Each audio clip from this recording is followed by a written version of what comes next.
So let's talk about a couple of other opportunities that happened today. I must say that before I go into it, that the easiest way that you will learn this method is to try it yourself. Too Slow says this, and he is the man that knows, as it were. I'm just really pointing you towards him. As I said at the very start, I don't really want to be teaching this method because it has nothing to do with me apart from the fact that I can see the absolutely enormous potential. I mean, there's been 5 or 6 opportunities this morning, and we're not even 9 o'clock yet. Oh, yeah, we just turned 9 o'clock. But there was first thing this morning, 6 a.m. is when I sort of start trading, because it's the close of the 4 hour candle on my chart package, and also it's and there's generally opportunities around that area if you study the breakout of the Asian 4 hour candle, but that's another technique altogether. But these opportunities still arise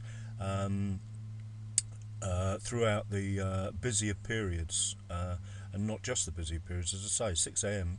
We had a beautiful move here on this US JPY, US dollar Japanese yen. There's the new high. There's the new high open at 6 a.m. It will show as 8 a.m. on my charts because I'm 2 hours ahead. And as you can see, tiny, minuscule little stop there, and a huge move. I actually traded the US dollar Swiss franc, same thing here. Here's the higher open. Now this does bend Too Slow's strict rules, but as he says on the thread, and it's worth remembering this, once you become adept at these, then you just allow the stop losses to take up the slack. So the open in this instance would have been at 8964, and it went up to make a high of 8979, so it moved 1 pip against us, or 2 pips against us, plus the spread, and then collapsed. Let's have a look at the low, from 964 to 859, so a good 7 or 8 pips net of a sensible spread there. In fact, 9 pips if you've got a 1 pip spread. So brilliant example there. And then you haven't got the red dot there obviously because it's been superseded by this candle. And then we've got another opportunity here. Again, this bends Too Slow's rules slightly, because on a 1, 2, 3 he wants to see it push above the open, even by a micro pip, and then collapse down. Then you can take the trade. If you're using the higher open, lower open trade, then he wants to see the minimum of a 5-minute candle open above the open there.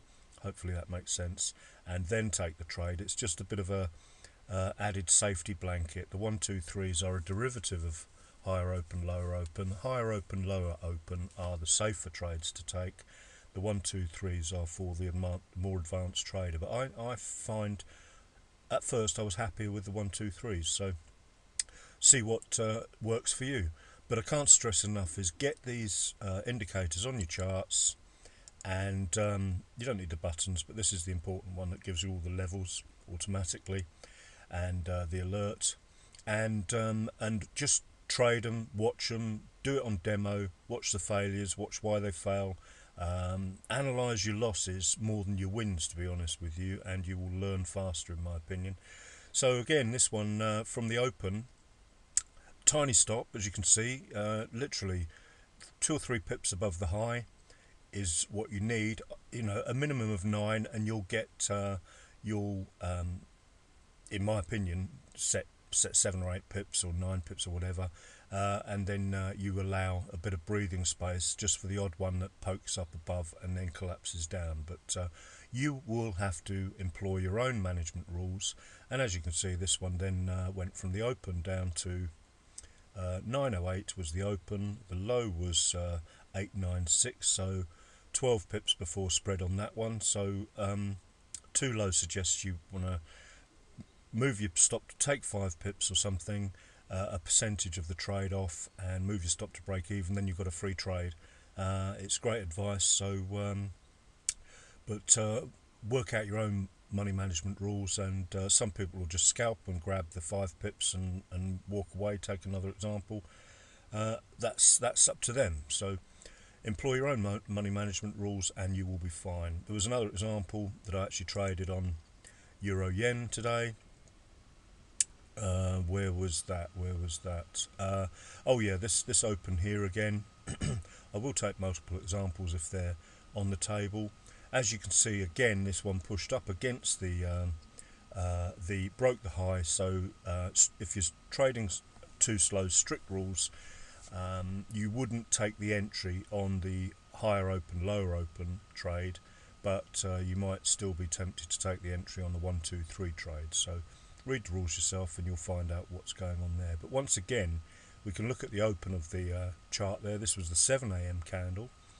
So we've had a trade at 6 a.m, 7 a.m, 8 a.m, and there was probably something around for now. We'll have a look at that in another video. But let's have a look at what this one did. So opened at 39, went 5 pips against us. You've got to add the spread, of course, and then the low was 27, so another 12 pip move. So you can see once you start trading these, you will start to work out what's going on with the price action and so on and so forth. Don't be discouraged if you have a bad day. Occasionally there are some bad days, but you will teach yourself to understand what's going on with the price action and the charts. In my opinion, you should do, even if it takes you 3 or 4 weeks. It's no real investment in your life to master these things. So you will have bad days when everything seems to go wrong for you. You will start to learn why that is, and you will filter those out, and you will get better and better and better results. Just make sure you do it in a methodical, systematic way so you can build up a statistical sort of analysis of what goes on. I'll talk about how I did that in another video at some stage. So thank you for watching and have a great day.